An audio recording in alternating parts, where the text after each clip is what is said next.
मैं शुरुआत करता हूं इस बिल से।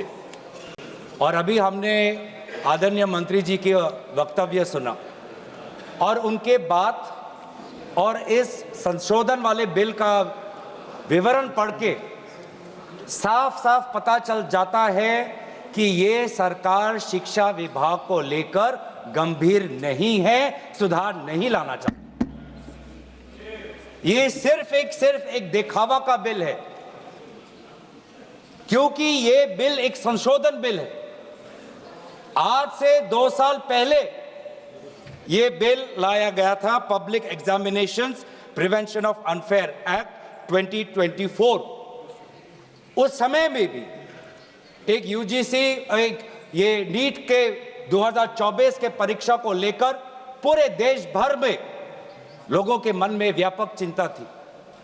उस समय में भी इसी तरह आज जैसे मंत्री जी कह रहे हैं, सरकार ने इस बिल का इंट्रोडक्शन करते हुए ये कहा कि ये बहुत ही एक ऐतिहासिक कदम है, एक बहुत बड़ा कदम है और इससे शिक्षा विभाग सुधरेगा और इससे परीक्षा में जो पेपर लीक होते हैं अब नहीं होगा, अब किसी का साहस नहीं होगा।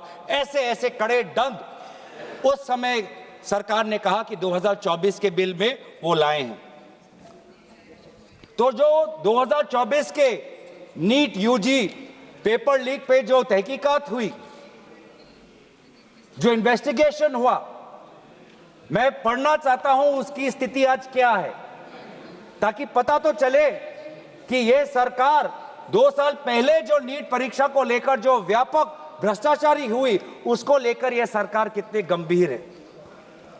बहुत दुख के साथ मैं कहना चाहता हूं कि एक अखबार में आर्टिकल आया 2026 में कि जो 45 व्यक्ति थे जो चार्जशीट हुए थे नीट यूजी 2024 पेपर लीक के मामले में, 45 में से 44 को बेल मिल चुका है। ये है इनकी गंभीरता, ये है इनके छात्रों के प्रति इनकी संवेदना। जो मूल व्यक्ति है जिसको मास्टरमाइंड कहा जाता है, संजीव मुखिया, 11 महीने तक वो फरार था। 11 महीने तक सरकार उसको पकड़ नहीं पाई।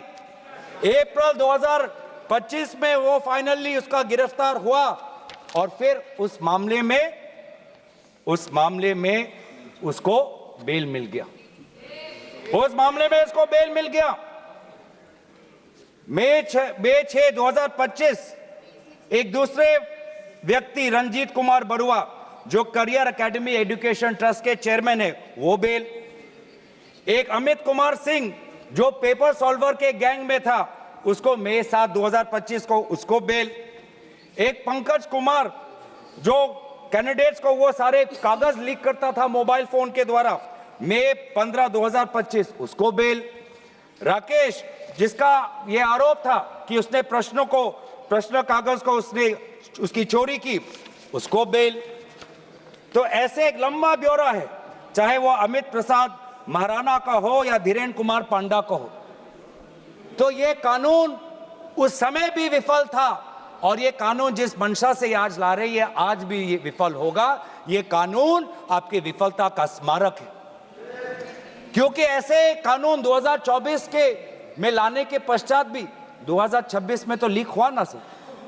अगर कानून इतना ही सशक्त था तो आज 2 साल बाद ही इतना बड़ा व्यापक लीक कैसे हुआ। और अफसोस की बात है सर, उस समय में भी शिक्षा मंत्री धर्मेंद्र प्रधान थे और जब 2024 का जब पेपर लीक का मामला जब पूरे देश भर में आया तो आपको पता है धर्मेंद्र प्रधान जी ने उस समय क्या कहा? उन्होंने कहा कहां हुआ पेपर लीक, नहीं हुआ पेपर लीक।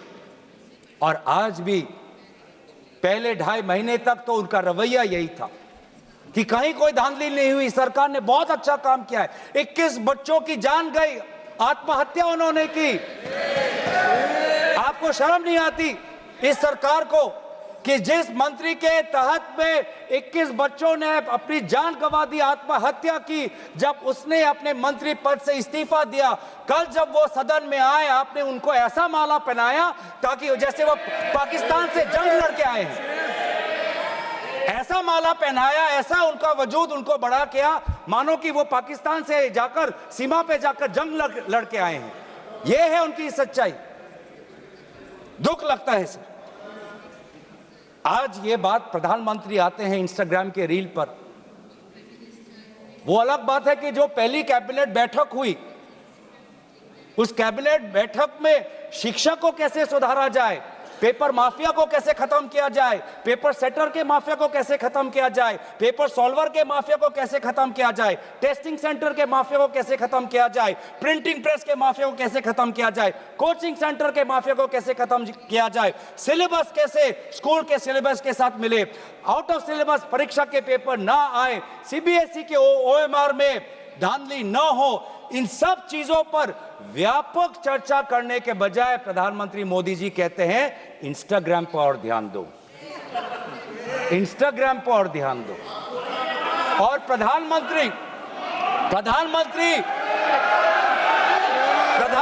जब आते हैं हाई पावर कमेटी की बात करते हैं, तो 2 साल पहले जो के राधाकृष्ण की जो हाई कमेटी थी उसका क्या हुआ? 2 साल हाई कमेटी आपने गठन की, प्रधानमंत्री केंद्र सरकार के निरीक्षण में एक हाई कमेटी बनी, के राधाकृष्ण फॉर्मर इसरो के चेयरमैन। अगर वास्तविक में उन्होंने इतना बढ़िया काम किया तो 2 साल पश्चात ही आज क्यों दोबारा ऐसा पेपर लीक हुआ? सरकार ये दिखाना चाहती है कि ये बहुत गंभीर है। पिछले कुछ दिनों में पता चला कि एनटीए के लगभग 47 लोगों को बदला गया।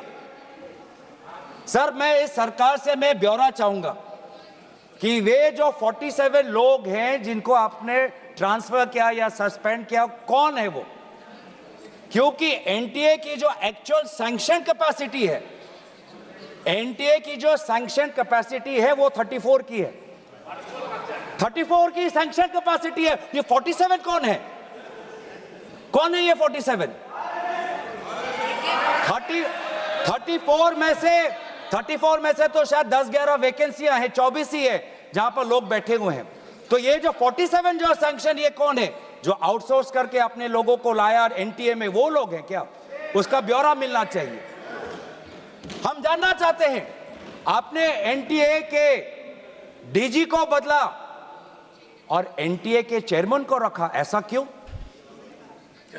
ऐसा क्यों? आपको एनटीए के डीजी पर विश्वास नहीं, आपने मान लिया कि शिक्षा मंत्री धर्मेंद्र प्रधान जी का इस्तीफा होना चाहिए, आपने ये भी मान लिया, तो आपको एनटीए के चेयरमैन पे इतना विश्वास क्यों? ये हम जानना चाहते हैं। सुनाई दे रहा होगा सर, एक विशेष संगठन के साथ जुड़े हुए हैं, उसका ब्यौरा देख लीजिए, एनटीए के चेयरमैन का ब्यौरा देख लीजिए। इससे पहले वह मध्य प्रदेश के पब्लिक सर्विस चेयरमैन के वो कमीशन के चेयरमैन थे, और उस समय में भी धांधली हुई,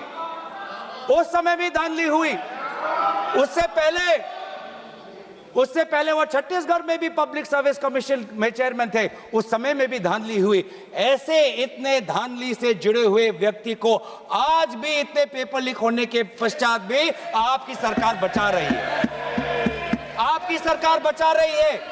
जिस एनटीए के द्वारा 21 बच्चों ने आत्महत्या की, आज भी वो चेयरमैन बचा हुआ है। क्यों? क्योंकि वो एक विशेष संघ के साथ जुड़ा हुआ है। और यही दर्शाता है कि आप शिक्षा विभाग में आप सुधार नहीं चाहते, क्योंकि आरएसएस के लिए शिक्षा विभाग बहुत ही महत्वपूर्ण विभाग है। मैंने कोई असंसदीय बात नहीं की। आरएसएस के लिए शिक्षा विभाग बहुत महत्वपूर्ण विभाग है, और इसीलिए हम देखते हैं, चाहे यूनिवर्सिटीज के वाइस चांसलर्स के अपॉइंटमेंट में हो, कॉलेज के प्रिंसिपल के अपॉइंटमेंट में हो, जब फैकल्टी की बदली होती है उसमें हो, चाहे आउटसोर्सिंग में हो, हर चीज में हम देखते हैं कि जो जिन यूनिवर्सिटी की कल्पना पंडित नेहरू ने एक साइंटिफिक टेम्पर के द्वारा उन यूनिवर्सिटीज के एक सपना देखा था, आज उन्हीं यूनिवर्सिटीज में क्वालिटी पर ध्यान नहीं दिया जा रहा। आप शिक्षा के माध्यम से इस पीढ़ी को आने वाले चुनौतियों के लिए तैयार नहीं कर रहे।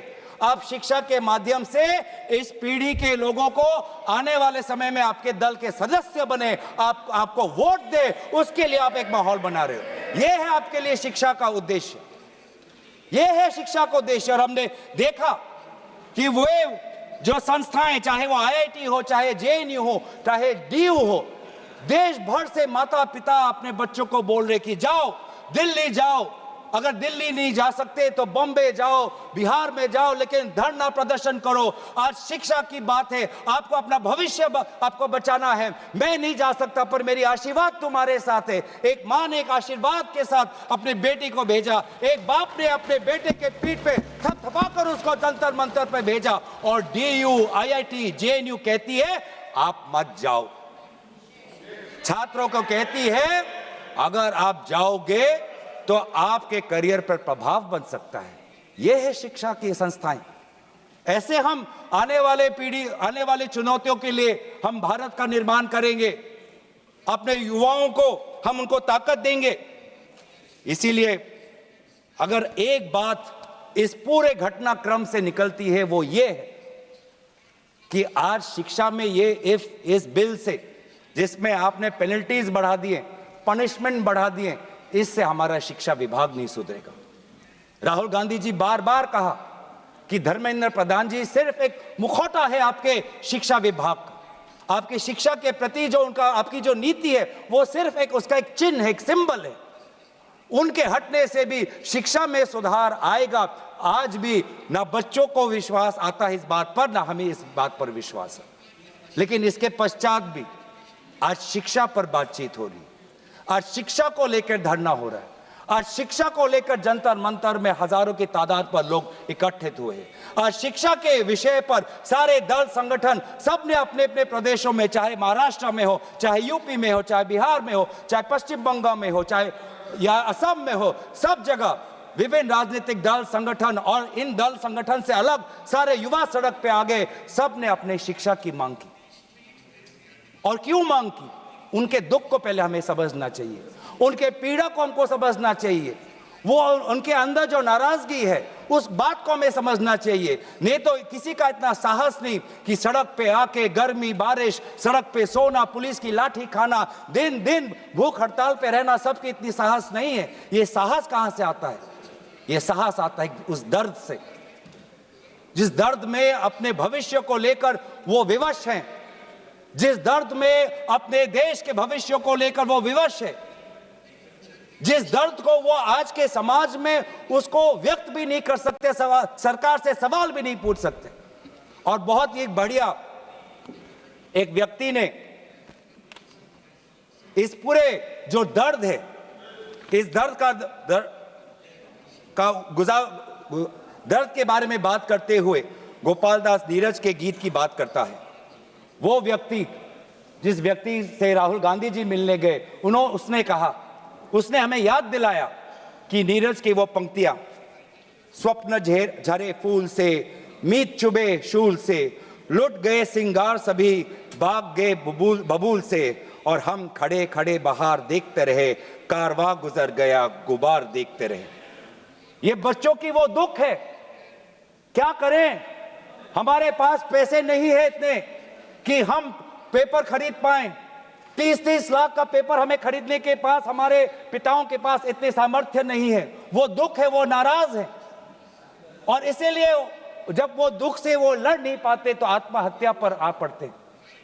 और एनसीआरबी में सर, आज देश की ये व्यवस्था, देश की असली ये है कि आज एनसीआरबी में, नेशनल क्राइम रिकॉर्ड्स ब्यूरो में, ये भी एक कारण है कि आत्महत्या हुई क्योंकि वो बच्चा एग्जाम में फेल हुआ।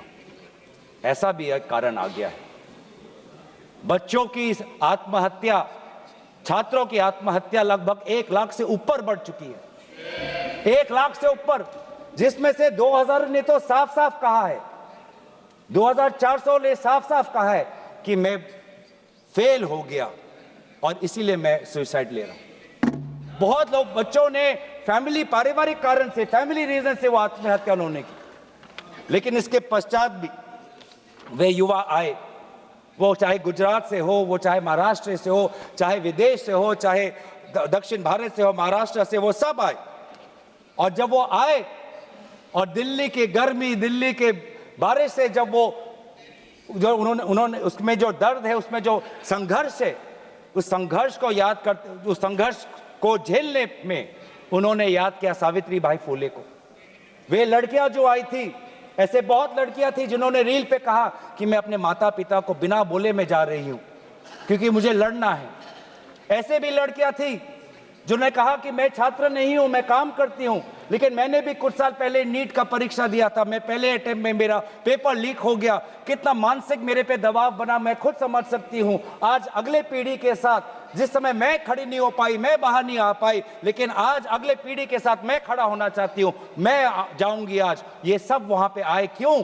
क्योंकि उन्होंने इतिहास को याद किया कि जिस प्रकार से सावित्री बाई फुले हो या फातिमा शेख हो, जिस प्रकार से समाज ने उन पर उत्पीड़न किया, लेकिन वो कभी भी अपने बाग से हटे नहीं।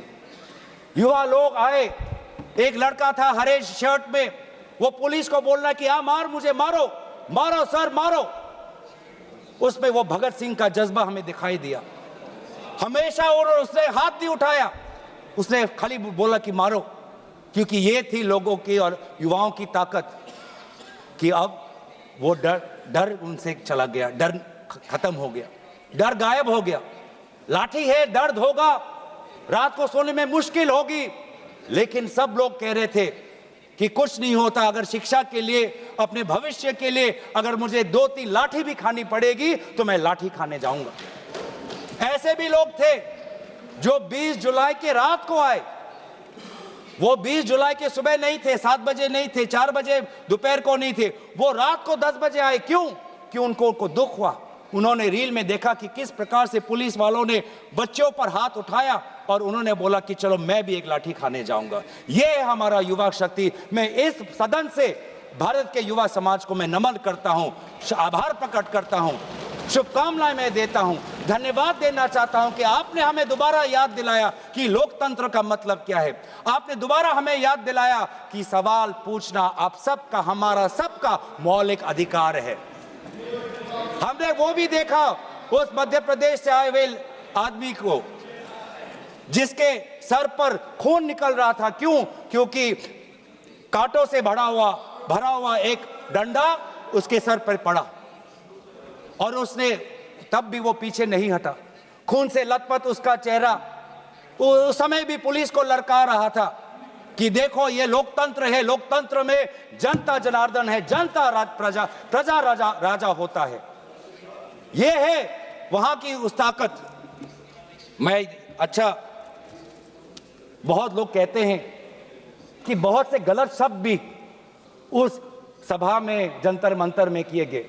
मैं उन गलत शब्दों का जो मर्यादा से बहुत दूर है, अमर्यादित है, उन शब्दों का समर्थन नहीं करता, लेकिन उन शब्दों के बारे में भी याद करना चाहिए जो बाकी बच्चों ने हमें याद दिलाया। किसी एक बच्चे ने याद दिलाया वसीम बरेली की कविता, जिसमें लिखा है, जो उसूलों पर आंच आए तो टकराना जरूरी है, जिंदा हो तो जिंदा नजर आना जरूरी है। ये हैं बच्चे, ये है वो बच्चे और जो अलग अलग प्रदेश से आए हैं। मैं धन्यवाद देना चाहता हूं कि इन्होंने अपनी इंसानियत दिखाई। हर वो बेटी जो वहां जाती थी वो कहती थी कि ये जंतर मंतर, ये ऐसा एक जगह बन गया है जहां पर मैं अपने आप को सुरक्षित महसूस करती हूं। जब पुलिस की लाठी आती है तो कोई अनजाना व्यक्ति, कोई अनजाना उसके सामने आकर अपने शरीर से उस लड़की को बचाता है। डंडा उसके लड़के के शरीर पर पड़ता है, वो लड़का कहता है कि इस उंगली से मैंने पिछली बार कमल पर वोट डाला, आज इसी उंगली को कमल के पुलिस ने तोड़ डाला। ये है उनका साहस। आज समाज, मैं पूरे छात्र के साथ पूरे समाज को भी मैं धन्यवाद करना चाहता हूं। उस गुरुद्वारों को के संचालकों को मैं धन्यवाद करना चाहता हूं जिन्होंने अपना दरवाजा खोला, लोगों को वहां पे शरण दिया। ये है हमारी देश की खूबसूरती। मैं धन्यवाद देना चाहता हूं कि देश भर से लोगों ने फोन किया कि मैं वहां जा नहीं सकता, लेकिन स्विगी के द्वारा उन बच्चों को खाना तो पहुंचा सकता हूं। मैं धन्यवाद करना चाहता हूं उन वकीलों का वो चाहे सुप्रीम कोर्ट के बाहर हो, चाहे वो जंतर मंतर पे आए हो, सब ने बोला कि लोकतंत्र के साथ संविधान के पक्ष में आज हम सब यहाँ पे खड़े हैं। लेकिन जहां पर हमने हमारी खूबसूरती देखी, जहां पे हमने इंसानियत देखा, जहां पर हमने लोकतंत्र की ताकत देखी, जहां पर हमने लोकतंत्र की ताकत देखी, वहीं पे हमने इस सरकार की क्रूरता भी देखी। हमने देखा आपने किस प्रकार से पैलेट गन का इस्तेमाल किया, हमने देखा किस प्रकार से आपने इलेक्ट्रिक बेटन का इस्तेमाल किया, हमने वो भी नजारा भी देखा कि किस प्रकार से एक पुलिस कर्मचारी ने एक लड़की के गाल पर थप्पड़ मारा। वो एसीपी का नाम भी हमें याद है, उस पुलिस कांस्टेबल का चेहरा भी याद है जिसने अपने डंडे के साथ एक लड़की के प्राइवेट पार्ट पे उसने आक्रमण किया। हमें याद है वो लड़कियां जिन्होंने उनके आंसू निकल रहे थे आंखों से और कह रहे थे कि पुलिस वाले उनको मां बहन की गाली दे रहे थे। हम भूलेंगे नहीं वो बच्चियों जिन्होंने कहा कि मेरे पीठ पे जो कपड़े थे उन कपड़ों को इस पुलिस ने फाड़ दिया। ये है असलियत, और इसीलिए बार बार हम मांग कर रहे हैं कि किसने आदेश दिया, वो आदेश कहां से आया कि पैलेट गन का इस्तेमाल हो, किसने आदेश दिया, किसने आदेश दिया कि आंसू गैस का इस्तेमाल हो, किसने आदेश दिया कि लाठी पैरों पे नहीं लाठी सर पे पड़नी चाहिए, किसने वो आदेश दिया। और इसीलिए बार बार राहुल गांधी जी ने भी चिट्ठी लिखी है, और आज भी हम देखते हैं कि अब सारी हम बातें कर रहे हैं। आज इस सदन में, इस सत्र में इस विषय पर भाग इसलिए लेना चाहते हैं क्योंकि हम सरकार से जवाब चाहते हैं, और विशेष रूप से गृह मंत्री से जवाब चाहते हैं। गृह मंत्री से हम जवाब चाहते हैं। मेरा ये कहना है सर, गृह मंत्री से हम जवाब चाहते हैं। यहाँ पर बैठे हैं सर, आज ये बिल क्यों आया है, ये बिल क्यों आया है, ये बिल क्यों आया है, ये बिल क्यों आया है समझना चाहिए। ये बिल इसलिए आया है कि गृह मंत्री के द्वारा भेजी हुई पुलिस लोगों के हौसले को कुचल नहीं पाई, इसीलिए ये बिल आया है। आपने उस धरना को खत्म नहीं कर पाया, इसलिए ये बिल आया है। हमने देखा ना सिर्फ दिल्ली में, बिहार में आपने AK-47 का इस्तेमाल किया, ये नौबत है, ये नौबत है। हमने इसीलिए मैं लोगों का धन्यवाद करना चाहूंगा और धरना प्रदर्शनकारी के साथ है जिन्होंने एक और हमें बहुत ही खूबसूरत गीत याद दिलाया, दिनकर का। अब जो सिर पर आ पड़े नहीं डरना है, जन्म में है तो 2 बार नहीं मरना है। ये जो लोगों ने आज जो संदेश दिया है लोकतंत्र में, दोबारा उन्होंने आज हमारे ऊर्जा जो दी है, इसके लिए सारे विपक्षी दल, हम भारत के युवा समाज के साथ है, छात्र समाज के साथ है, वे सारे जिन्होंने संघर्ष किया उनके साथ है। और आज भी अब चाहते हैं कि गृह मंत्री आए और सदन के अंदर बोले कि क्यों आपने पुलिस के द्वारा बच्चों पर ये दुर्व्यवहार किया, बच्चों के पर आपने आक्रमण किया और बच्चों के साथ आज उनके आंसू निकलते हमने देखने पड़े। इन सभी बातों के साथ मैं अपने वाणी को विराम देता हूं। धन्यवाद।